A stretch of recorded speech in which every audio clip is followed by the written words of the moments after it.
घर के आंगन में कोहराम मचा हुआ था। बारात दरवाजे पर खड़ी थी, लेकिन दुल्हन दुल्हन अपने कमरे में नहीं थी। कोई समझ ही नहीं पा रहा था कि आखिर हुआ क्या है। तभी अचानक किसी ने हांफते हुए आकर खबर दी, दुल्हन दुल्हन घर से भाग गई है। यह सुनते ही जैसे बिजली गिर गई। संतोष के पिता का चेहरा गुस्से और अपमान से लाल हो गया। वो जोर जोर से चिल्लाने लगे, अरे, कैसे भाग गई शादी के दिन दुल्हन? हमारी बिरादरी के सामने हमें मजाक बना दिया। हमने तो अपने बेटे को देवता समझकर पाला था। गली गली से रिश्ते आ रहे थे, लेकिन हमारी ही अक्ल पर पत्थर पड़ गए जो हम बारात लेकर यहां आ गए। उनकी आवाज में दर्द भी था और अपमान की आग भी। घर के लोग उन्हें शांत कराने की कोशिश कर रहे थे।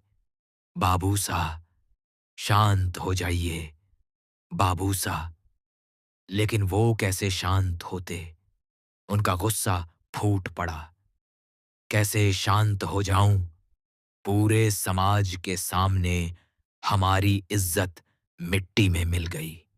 अब घर से बाहर निकलना भी मुश्किल हो जाएगा। उधर दुल्हन के घर वाले भी शर्म और डर से जमीन में गढ़े जा रहे थे। कोई किसी की आंखों में देखने की हिम्मत नहीं कर पा रहा था। तभी किसी ने पानी लाकर दिया, लेकिन संतोष की मां ने गुस्से में हाथ झटक दिया।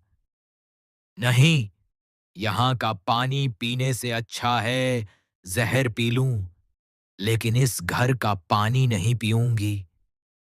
माहौल इतना भारी हो चुका था कि हर किसी की सांसें अटक रही थीं। तभी विक्रम चुपचाप बाहर गया और दुकान से पानी की बोतल लेकर आया।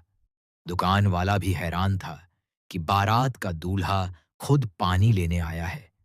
उधर घर के अंदर संतोष के पिता की हालत बिगड़ने लगी थी। लोग घबराकर उन्हें आवाज देने लगे, बाबू सा, बाबू सा, आंखें खोलिए। लेकिन वो लगभग बेहोश हो चुके थे। यह सब देखकर संतोष के चेहरे पर दर्द साफ दिखाई दे रहा था। उसने भारी आवाज में कहा, आप लोग कृपया बस में जाकर बैठ जाइए। जो हुआ उसके लिए मैं दिल से माफी मांगता हूं। उसकी आंखों में आंसू थे, लेकिन वो खुद को संभालने की कोशिश कर रहा था।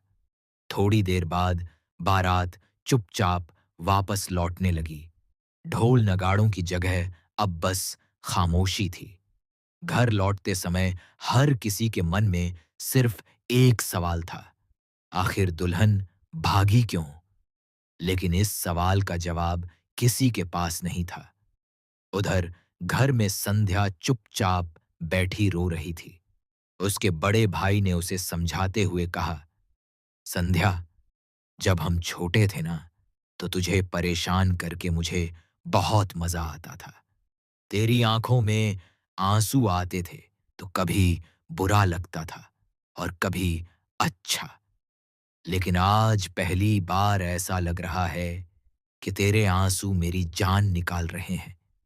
अब हमें ही एक दूसरे का सहारा बनना होगा। घर में मातम जैसा माहौल था, लेकिन तभी संध्या ने आंसू पोंछते हुए कहा, जिसने भी हमारे साथ ये सब किया है, उसका मकसद हमें तोड़ना है। लेकिन हम टूटेंगे नहीं। अगर हम हार गए तो वो जीत जाएंगे। उसकी आंखों में अचानक एक अजीब सा आत्मविश्वास चमकने लगा। उसने धीरे धीरे कहा, मम्मी पापा का सपना था कि मैं आईपीएस बनूं, और अब मैं यह सपना जरूर पूरा करूंगी। यही उन लोगों के लिए सबसे बड़ा जवाब होगा जिन्होंने हमारे परिवार को तोड़ने की कोशिश की है। उस पल किसी को भी अंदाजा नहीं था कि संध्या का यह फैसला आगे चलकर एक ऐसी लड़ाई की शुरुआत करेगा जिसमें कई छिपे हुए राज सामने आने वाले थे। बारात के वापस लौट जाने के बाद गांव में जैसे एक ही बात आग की तरह फैल गई। शादी के मंडप से दुल्हन भाग गई। अगले ही दिन से लोगों की भीड़ संतोष के घर के बाहर जमा होने लगी। कोई सहानुभूति दिखाने के बहाने आता तो कोई सिर्फ तमाशा देखने। गली के मोड़ पर खड़ी औरतें आपस में धीरे धीरे बातें कर रही थीं, लेकिन उनकी आवाज इतनी ऊंची थी कि घर के अंदर तक सुनाई दे रही थी। एक औरत ने व्यंग्य से कहा, अरे सुना तुमने, पुष्कर की बारात तो बिना दुल्हन के ही लौट आई। दूसरी ने तुरंत बात आगे बढ़ाई, भगवान ऐसे दिन किसी दुश्मन को भी ना दिखाए। लेकिन सोचने वाली बात है, दुल्हन भागी कैसे? तीसरी ने ताना मारते हुए कहा, अरे अगर लड़की को लड़का पसंद नहीं था तो पहले ही मना कर देती, शादी के दिन ही क्यों भागी? उनकी हंसी और तानों की आवाज घर के अंदर बैठे लोगों के दिल पर तीर की तरह लग रही थी। संतोष की मां चुपचाप एक कोने में बैठी थीं और उनकी आंखों से आंसू लगातार बह रहे थे। वो बार बार बस यही कह रही थीं, हे भगवान, हमने किसका क्या बिगाड़ा था? उधर संतोष अपने कमरे में बंद बैठा था। कमरे में अभी भी शादी की तैयारी का सामान रखा हुआ था। कोने में वही शेरवानी टंगी थी जिसे पहनकर वह दूल्हा बनने वाला था। मेज पर दुल्हन के लिए खरीदे गए जेवर का डिब्बा रखा था। उसने धीरे धीरे डिब्बा खोला और अंदर रखी चूड़ियों को देखा। उसकी आंखों के सामने वो पल घूमने लगे जब उसने बड़े प्यार से ये सब खरीदा था। उसके मन में कितने सपने थे, एक नया घर, नई जिंदगी और एक ऐसा परिवार जिसमें खुशियां ही खुशियां होंगी। लेकिन अब वही सपने टूटकर बिखर चुके थे। उसने गुस्से में जेवर का डिब्बा बंद किया और दीवार पर मुक्का मार दिया। उसकी आंखों में दर्द के साथ साथ एक सवाल भी था, आखिर उसने ऐसा क्यों किया? घर के दूसरे कमरे में रिश्तेदार बैठे थे और अपनी अपनी राय दे रहे थे। एक चाचा बोले, मुझे तो पहले ही शक था उस लड़की पर, उसकी आंखों में शर्म नाम की चीज नहीं थी। दूसरे ने तुरंत कहा, बिल्कुल सही कहा, अगर लड़की को भागना ही था तो पहले भाग जाती, शादी वाले दिन ही क्यों भागी? तीसरे ने गुस्से में कहा, इतना खर्चा हुआ है शादी में, जिनकी बेटी भागी है उनसे एक एक पैसा वसूल करना चाहिए। उनकी बातें सुनकर संतोष की बहन संध्या का दिल और टूट रहा था। उसे सबसे ज्यादा दुख इस बात का था कि किसी को भी संतोष की हालत की चिंता नहीं थी। सबको बस अपनी अपनी इज्जत और पैसों की पड़ी थी। उधर गांव में दुल्हन के घर की हालत भी कुछ अलग नहीं थी। उनके दरवाजे पर भी लोग खड़े होकर ताने मार रहे थे। कोई कह रहा था, अपनी बेटी को संभाल नहीं सके और शादी करवा रहे थे। कोई कह रहा था, अब पूरी जिंदगी सिर झुकाकर जीना पड़ेगा। दुल्हन के पिता बार बार हाथ जोड़कर लोगों से माफी मांग रहे थे। उनकी आवाज कांप रही थी, मुझे नहीं पता मेरी बेटी ने ऐसा क्यों किया। उसने हमारी इज्जत मिट्टी में मिला दी। उनकी आंखों में इतना दर्द था कि देखने वाले भी कुछ पल के लिए चुप हो जाते थे। लेकिन इसी बीच गांव में एक और अफवाह फैलने लगी। कुछ लोग कह रहे थे कि दुल्हन किसी के साथ भागी है। कुछ कह रहे थे कि उसे किसी ने भगाया है और कुछ लोग तो यहां तक कह रहे थे कि इस पूरे मामले के पीछे कोई बहुत बड़ा राज छुपा हुआ है। हर कोई अपनी अपनी कहानी बना रहा था, लेकिन सच क्या था यह किसी को नहीं पता था। उधर संध्या ने तय कर लिया था कि वह अब चुप नहीं बैठेगी। उसने अपने भाई संतोष को कमरे में जाकर देखा। वह चुपचाप खिड़की के पास बैठा था और बाहर देख रहा था। संध्या धीरे धीरे उसके पास गई और बोली, भैया, आप ऐसे टूट जाओगे तो हम सब कैसे संभलेंगे? संतोष ने धीमी आवाज में कहा, संध्या, मैं समझ नहीं पा रहा हूं कि आखिर मेरी गलती क्या थी। उसकी आवाज में इतना दर्द था कि संध्या की आंखें फिर से भर आईं, लेकिन इस बार उसने आंसू नहीं गिरने दिए। उसने मजबूती से कहा, भैया, जो हुआ वह हमारी किस्मत नहीं है, यह किसी की साजिश भी हो सकती है। संतोष ने हैरानी से उसकी तरफ देखा। संध्या ने धीरे धीरे कहा, मुझे नहीं लगता कि कोई लड़की बिना किसी वजह के शादी के मंडप से भागती है। इसके पीछे जरूर कोई बड़ा कारण होगा और मैं उस कारण को ढूंढ कर रहूंगी। उसकी आंखों में अब डर नहीं था, एक अजीब सा जज्बा था, लेकिन उसे बिल्कुल भी अंदाजा नहीं था कि सच की तलाश में वह जिस रास्ते पर कदम रखने जा रही है, वह रास्ता उसे ऐसे राजों तक पहुंचाने वाला है जिनके बारे में सोचकर भी रूह कांप जाए।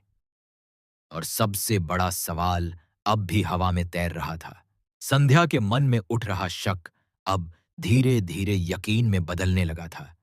उसे बार बार यही लग रहा था कि दुल्हन का यूं अचानक गायब हो जाना कोई साधारण बात नहीं है। अगर किसी लड़की को शादी से इनकार करना ही होता तो वह पहले भी मना कर सकती थी, लेकिन शादी के दिन पूरे गांव के सामने ऐसा कदम उठाना, इसमें जरूर कोई बड़ा राज छुपा हुआ था। अगली सुबह जब घर के बाकी लोग सो रहे थे, संध्या चुपचाप उठी और बाहर निकल गई। गांव की गलियां अभी भी कल की घटना की चर्चा से भरी हुई थीं। हर चौक, हर दुकान पर लोग उसी शादी की बात कर रहे थे।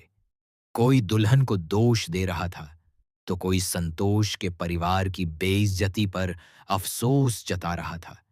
लेकिन इन सब बातों के बीच संध्या के दिमाग में सिर्फ एक ही सवाल घूम रहा था, आखिर उस रात सच में हुआ क्या था।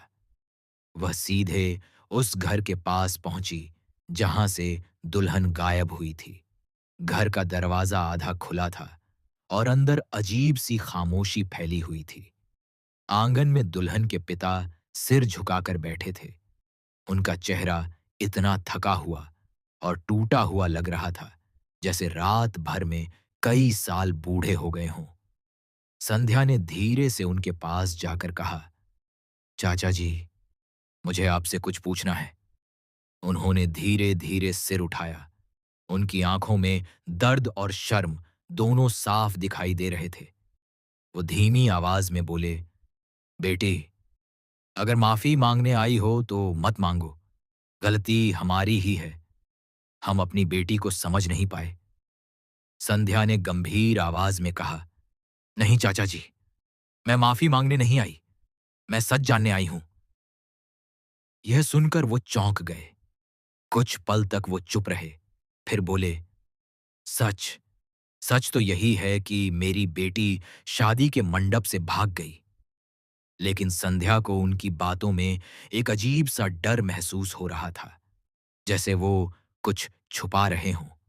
उसने फिर पूछा, क्या उसने कभी शादी से इनकार किया था?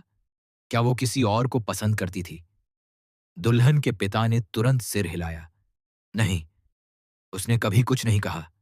लेकिन तभी अंदर से दुल्हन की मां की रोने की आवाज सुनाई दी। वो बड़बड़ाते हुए कह रही थीं, हमें पहले ही समझ जाना चाहिए था। वो कई दिनों से बहुत डरी हुई थी, लेकिन हमने ध्यान ही नहीं दिया। संध्या के कान खड़े हो गए। उसने तुरंत पूछा, डरी हुई थी? किससे? यह सवाल सुनते ही घर में एकदम सन्नाटा छा गया। दुल्हन के पिता ने घबराकर इधर उधर देखा और धीरे से बोले, कुछ नहीं, बस शादी का तनाव था। लेकिन अब संध्या को पूरा यकीन हो चुका था कि सच कुछ और ही है। वह वहां से निकलकर सीधे उस कमरे की तरफ गई जहां दुल्हन को तैयार किया जा रहा था। कमरे में अभी भी शादी की कुछ चीजें बिखरी हुई थीं। मेहंदी की खुशबू, फूलों की माला और जमीन पर गिरा हुआ एक दुपट्टा। संध्या ने धीरे धीरे कमरे को गौर से देखना शुरू किया। तभी उसकी नजर मेज के नीचे पड़े एक छोटे से कागज के टुकड़े पर पड़ी। उसने झुककर वह कागज उठाया। उस कागज पर जल्दी जल्दी में लिखी हुई कुछ लाइनें थीं। उसने कांपते हाथों से पढ़ा, मुझे माफ कर देना, मैं ये शादी नहीं कर सकती।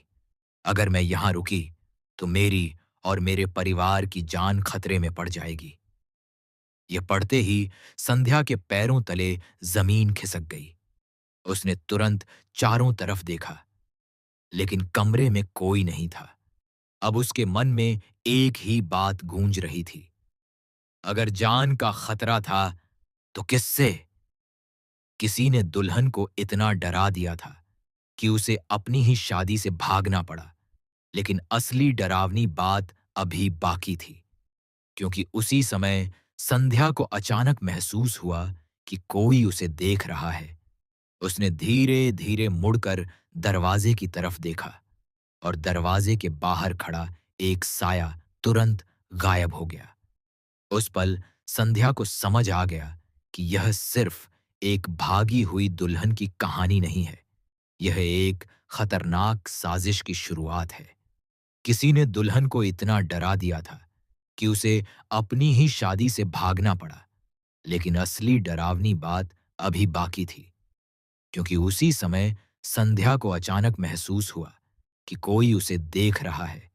उसने धीरे धीरे मुड़कर दरवाजे की तरफ देखा और दरवाजे के बाहर खड़ा एक साया तुरंत गायब हो गया। उस पल संध्या को समझ आ गया कि यह सिर्फ एक भागी हुई दुल्हन की कहानी नहीं है, यह एक खतरनाक साजिश की शुरुआत है। और अब संध्या अनजाने में ही उस साजिश के बहुत करीब पहुंच चुकी थी। लेकिन उसे नहीं पता था कि सच के इस रास्ते पर आगे बढ़ना उसकी अपनी जिंदगी को भी खतरे में डाल सकता है।